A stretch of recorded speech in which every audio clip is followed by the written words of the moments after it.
An old baseball saying, a bloop and a blast. Bloop and a blast. Bloop and a blast. Big sexy, Luke Hughes. Going back. This ball's back and gone in his first major league at bat. Luke Hughes hits a home run. What a moment for Luke Hughes. What a moment for Australia. Ladies and gentlemen, welcome to another episode of Bloop and a Blast podcast. My name is Big Sexy. I am the Bloop. And this guy is not Luke Hughes. Hughesy's not here, but I do have a very, very special guest. It is a very special episode of Bloop and a Blast podcast. Of course, with my friend Tal Tardrew. It's a Morris Brothers episode. It is. That's why I've got the Milwaukee Brewers or the Morris Brothers hat on. But we will get into it. Obviously, Hughesy and I just couldn't make it work this week. He's over in Perth. We're in the same city, but we couldn't get together. He's got a bunch of things going on. He's at weddings and just everything going on. A lot of family commitments as well. I have my job that I have to go to. So we're lucky that Tal is here now to talk about baseball stuff. Lucky that I don't have anything going on. So. And we'll get into that. I'm free all week. Yeah. This could be a 4-day podcast. This could go longer than the last cricket test match. We're doing Morris Brothers series. Yeah, exactly. So we'll get into all that, but we do appreciate you guys for jumping on, and we didn't want to not deliver an episode for you this week. So apologies that Hughesy's not here.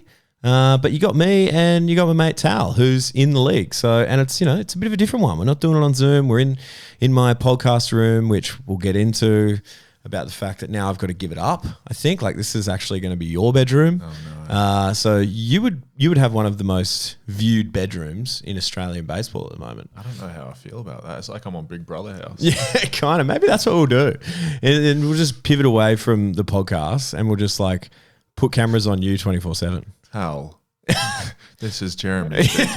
Dude, you're in the next room. Do the dishes. Which is true. We do have to do that after this episode.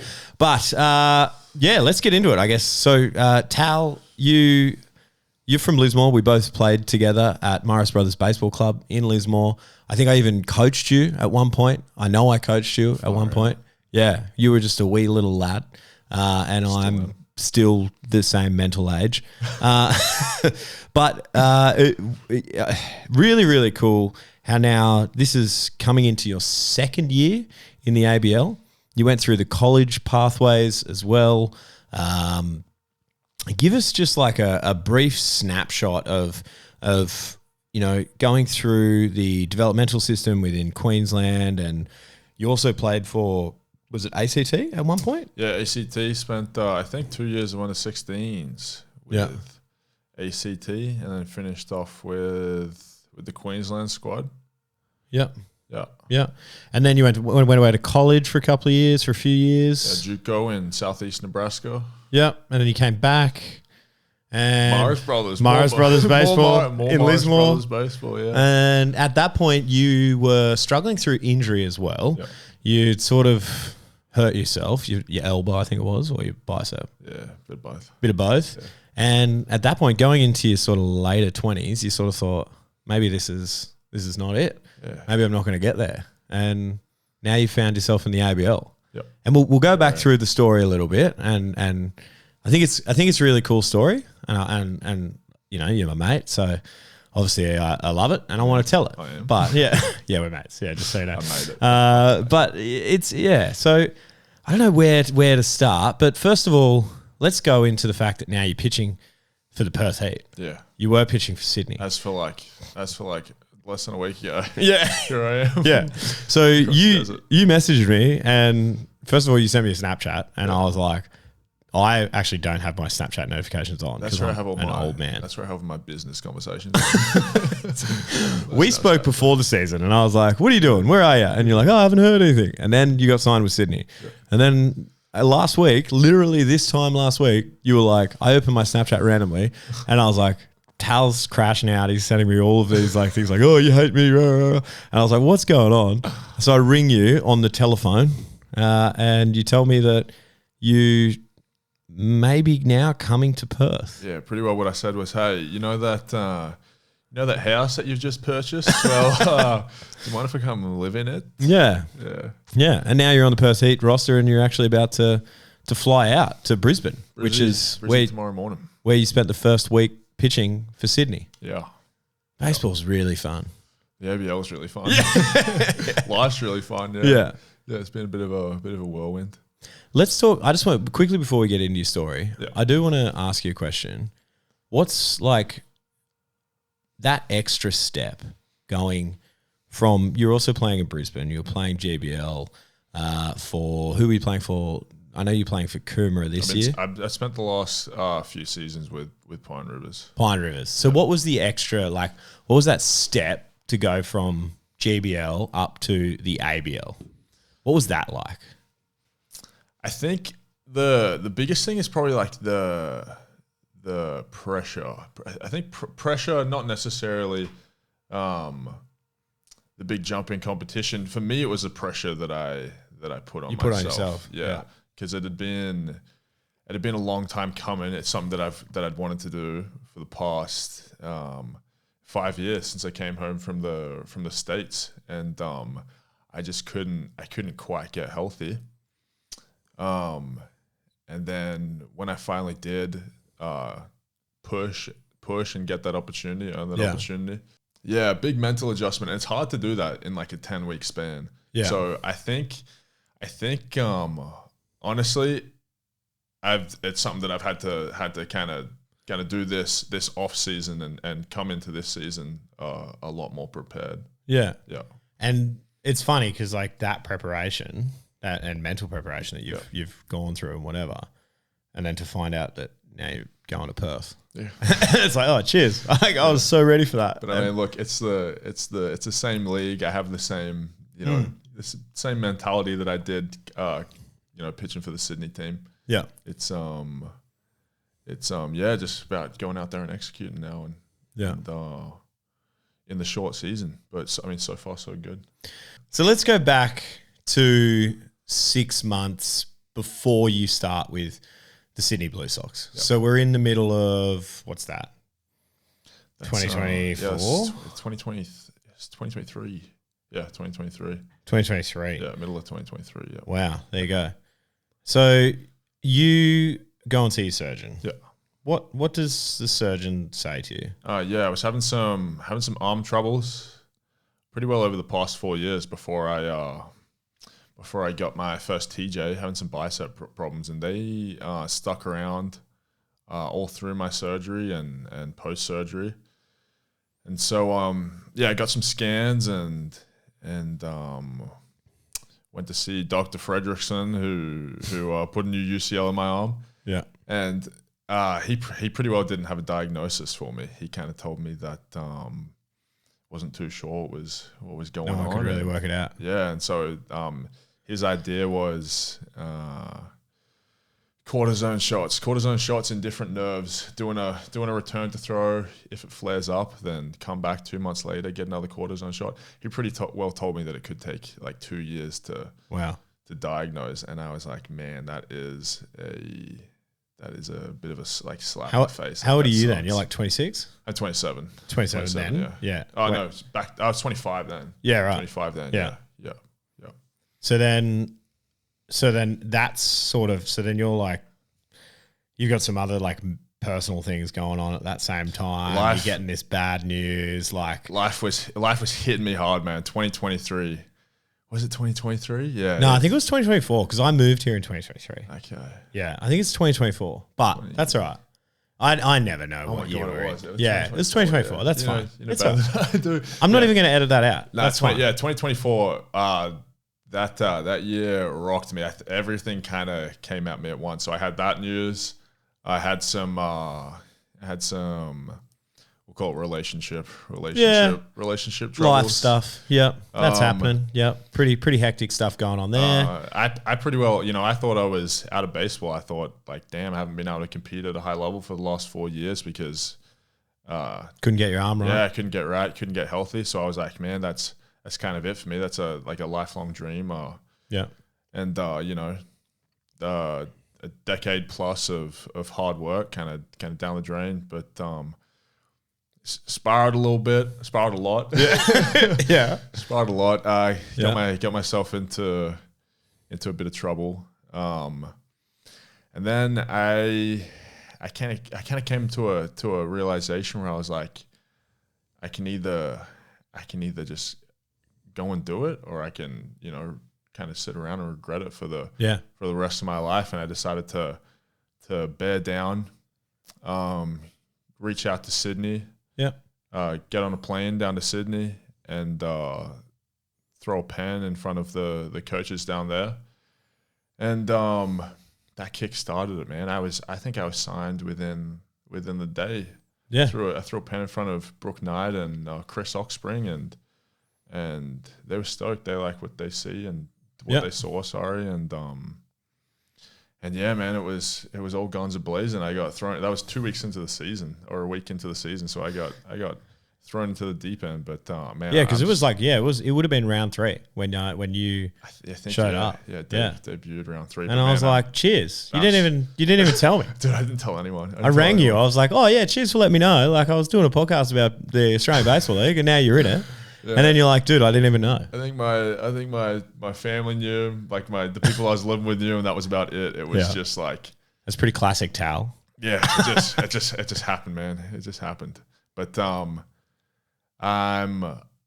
so glad that I did. It really helped me. So it's just like and I guess it's one of those things like a personal decision. Like when you hit rock bottom, or you're going through some shit, and you're just like, hey, I can be like sad and mopey. I can just regret everything and whatever, or I can just be like, hey, cool, that sucked. Yeah. But I'm not going to I'm just going to try, and it's different for everyone, right? Yeah. But it's a really cool story because it's like, yeah, I was going through some shit, and then one day I just thought, you know what? I'm just going to try and be positive, be a guy, and then look where it ends up, like you get an opportunity like that, like life's pretty cool. That's pretty special. I get to live with Big Sex. Now you're living here. I've made it. I've made it. So then you're in with Sydney. You're in with the Sydney Blue Sox. Yep. The new manager, Brooke Knight. Yep. It's a bit going on. Everyone, myself included, we're all going, not about you, about Sydney. We're all going, oh yeah, right. Sydney's come out pretty hot for the first couple of weeks. Yep. We know Brooke's a great coach. Love Brooke Knight. Had him on the show a number of times, and awesome dude. What's the vibe like? It must have felt, and I know we've sort of spoken about this personally, but like in and around that Sydney clubhouse, because for us, and here's a comparison that is not a fair comparison considering, but remember 2020 when we went undefeated and lost the grand final? Yeah. But it felt like every week we were like, in club ball, we went undefeated. In club ball, we were like, oh, we won again this week. No worries. Who knows what'll happen next week? Maybe we won't. And was it that kind of a vibe? Like it's just like week to week. Like we keep winning games, we keep going. We'll see what happens. Everyone reckons the wheels are going to fall off, but we're just here. The boys are on. Like the boys are enjoying it. Is it that kind of vibe, or was it just everyone was just they weren't even looking at it like that? I think when people talk about the Sydney Baseball Club, or the 24-25 season, they always mention like a winning culture. You know, we had a winning culture, but like, what does that mean? And for me, what it was we kind of had just like the preparation coming into every weekend, the approach coming into every weekend. Like there's a lot of young energy in that ball club, and a lot of dudes who have been there before. Oh, kind of want to. No, haven't been there before. Sorry, but kind of want to prove what they can do. Yeah, and yeah, man. Those. I mean, they had a successful first couple of weeks, and I think that was so important for those guys because it gives them that confidence. It gave them that air of confidence, especially after the unsuccessful seasons prior, and they in that short season they took that and they ran with it, man, and they never lost that air of confidence and that energy, So you know what I thought for the longest amount of time, I was like, they're wearing grey. Even at home.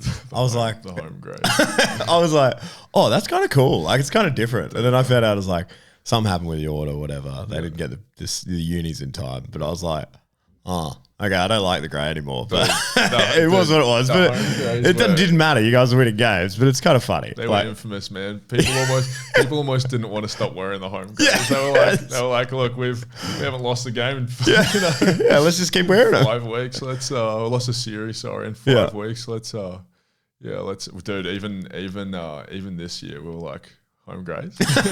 Home grades question mark? Home grades. Yeah. That's awesome. And then like we've spoken about it on the show plenty of times, but Brooke as a manager, must be just one of the boys, right? Yeah, he's fantastic, man. When I talk about preparation coming into the games, like that's it comes from the top. It comes from the top down. That's that coaching staff does an incredible job at not just the scouting and the numbers, but also getting the boys fired up. Getting them motivated. Brooks, he's a great dude, man. He's real people person. He gets it. He gets it. He understands the psychology of the game got nothing but good things to say about that dude. Yeah, I like Brooke. I ran into him one day here in Perth. Yeah. I was like down south by the river, and I was like on the phone. Yeah, I was on the phone. I was actually working, and I was like, hang on, I got to go. And I hung up the phone, and I go to him, I go, hey, sorry, mate, you Brooke Knight? And he goes, hey, Big Sexy, how are you? Big Sexy. He was awesome, man. I was like, oh, man, you don't have to be nice to me, but he is. That was just who he is. So that's pretty cool. I reckon he'd be a fun guy to play baseball for. So but now, sorry, you go. I was just gonna say, super approachable, man. Yeah. Super approachable. We kind of had the same experience, Yeah. Me coming to Sydney, not knowing the dude, throwing a bullpen in front of him, and it was like, there I am. I'm a homie. I'm part of the team. Let's go. That's awesome. And of course, at that point, how old are you then? What, 26, 27? 27 now, yeah. 27 when you got into the league. 26, 27. 20. Jeez, we're doing a rough one on numbers this episode, but that's okay. I'm not editing this out. I don't care. No more editing. We've got no more takes. Oh, no. You just do you. It's fine. You're doing great. We've had a lot of takes. Yeah. Tal, there's a reason Tal hasn't been on the podcast. I stumble over my words a lot. Yeah, that's all right. You're doing great. And it's just such a cool story too, because at that age, you're probably thinking to yourself, and most guys would, probably going, well, I won't really have that chance. Yeah. And now you've got it. Yep. You know what I mean? And it's like, all right, here we go. Yep. We're on, Yep. So then, Sydney happens. Great year. Unfortunately, pipped to the post by Canberra. Yeah. Come the finals. Yep. Is what it is. I think for a team that young and a crew that you were a part of, that that Sydney had there, it is what it is, right? Like you're going to have that, so you kind of need to lose one before you can win one, right? We'll see. But now you're no longer a part of the Sydney Blue Sox. Yeah. So then let's move forward. Obviously, things have changed within the league this year. Sydney got new ownership, as did Perth, as we all know, same ownership. You then I rang you and I was like, hey, what's the go? You're like, I'm not sure yet. Next thing you know, you got in touch with the guys from Sydney and Black Pearl and whatever. Run it back with Sydney. Cool. Then round one happens. You're doing a lot of traveling to try and play the games. Round one happens. You're there. You pitched fine, right? And off the roster, Sydney's got so many guys. Totally cool. Yep. Hey, got an opportunity for you over West. Yeah. What do you reckon? I love the whirlwind that you're always in. Yeah. Like it could just I think most guys don't. They're probably just like, yeah, whatever. Like I'm just going to play for this club in my hometown for 100 years. Yeah, I embrace it. The reason why it follows me is because I embrace it. I'm so happy to be a part of or whatever. Like it doesn't feel difficult. It doesn't feel like a burden. It's just it's just like, oh, cool. Like Yeah. the next opportunity, like that's like sweet. Pick it up and let's Going to Perth. Pick it up and run with it. Like Yeah. like I get to play baseball. You know. Yeah. Exactly. I get to play in the ABL. It's sweet. Like I would have been if we go back to you know sitting in that surgeon's office, I didn't see myself here in 2 years' time. I saw myself out of the game, so you know I'm stoked to be here, stoked to be a part of it. So then you're going through the conversations with management at Black Pearl, and it's like, is it Tuesday night? Is it like late on a Tuesday? Time zone differences? Wednesday. Wednesday night. Yeah. And then so we got a series to play the next day. So it's basically Wednesday night. Hey, can you get to the airport tomorrow? Yeah. And I'll fly to Adelaide to catch up with the Perth Heat, your new team. Yeah. And you're like, okay. So you pack up your life in your suitcases that are scattered around this room that I don't think you can quite see on the camera. And you fly into Adelaide at all hours of the night and meet the Perth Heat, who are probably one of the... I told you this. I said, well, you've got a really good opportunity of making the finals now because most years Perth's in it. So it seems like it. Yeah. But what's that like? I mean, is there's some guys that you knew that maybe not, some guys you might have been familiar with. You just walk in and say, hey, I'm the new guy. I mean, dude, it was smooth sailing. You know, I did the exact same thing last year. You know, Sydney.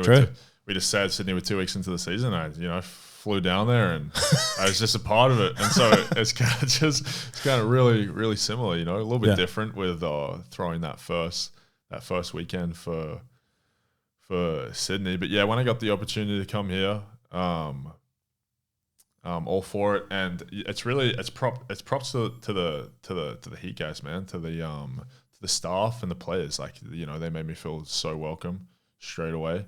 I mean, I got into the ball game that night, you know. It was like, hey, you're flying out tomorrow, and then you know, all of a sudden I'm in the game, bases loaded, 9. Perry puts you in bases loaded. Yeah, but dude, honestly, like that was it was a blessing because you know I pitched myself out of that, and it immediately gives you that sense of belonging, you know. Yeah.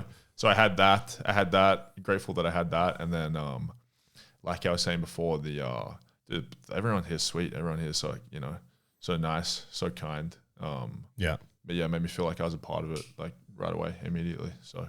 And now you're about to fly back to Brisbane where you spent round one. Back to Brisbane, yeah. But now you're in a different uniform. Yeah. Same town. Yeah. Man, what is going on? It was like deja vu. Deja vu. There you go. So off to play the Brisbane Bandits again. Yep. Change of approach this week? Anything? I don't think Stick so, to the game plan?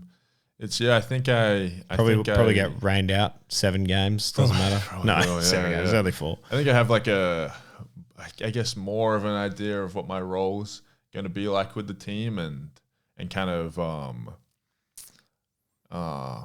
you know, what to expect and the approach and how these guys go about their business. You know, I've had the opportunity to sit in on my first pitchers meeting on Tuesday. So I'm really looking forward to it, man. It's gonna be a fun weekend. Yeah, it's exciting, man. Well, that's it. That's it. It wasn't that bad. You did great. Oh, that was easy. It was fun. It was easy. Yeah, it was fun. Do you want to go and do the R-rated version now, and we talk all a bunch of shit? No, we better not. We better not. Do it. Who do you think? Let's just quickly before I wrap this up. Who do you think? This is more. Sorry, this Sydney is more. versus Adelaide this weekend. Oh, Sydney versus Adelaide. Where are they playing? They're playing at Sydney. I want to say. Okay. Pretty sure it's at Sydney. Okay, let's go. Let's go. I'm gonna go 2-game split. That's such a bitch answer. Yeah, well, I just pretty sure in our tipping like comp, Hughesy and I, we said that we can't do 2-2 splits. Far out. Okay. Well,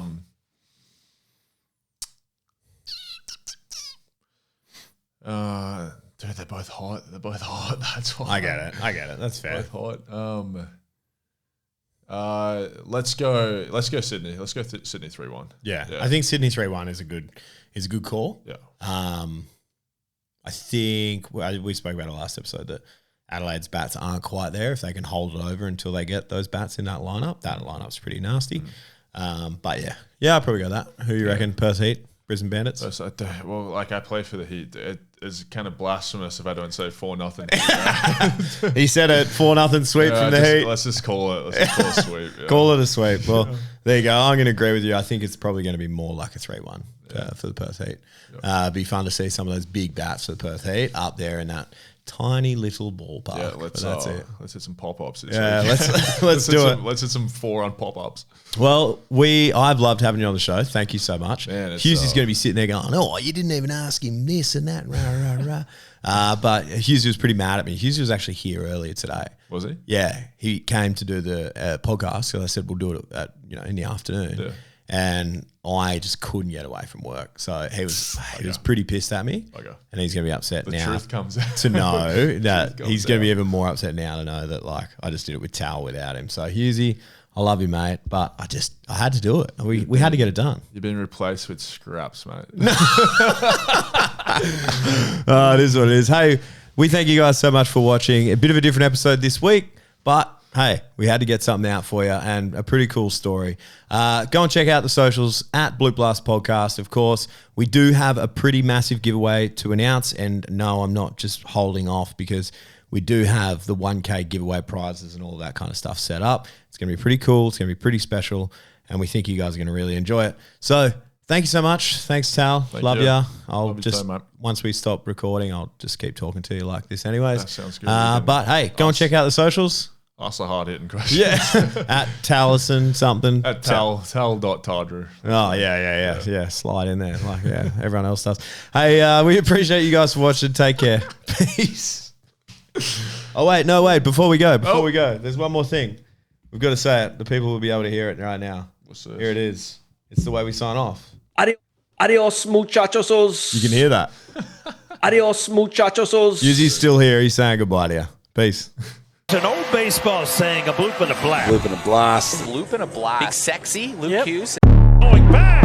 This ball's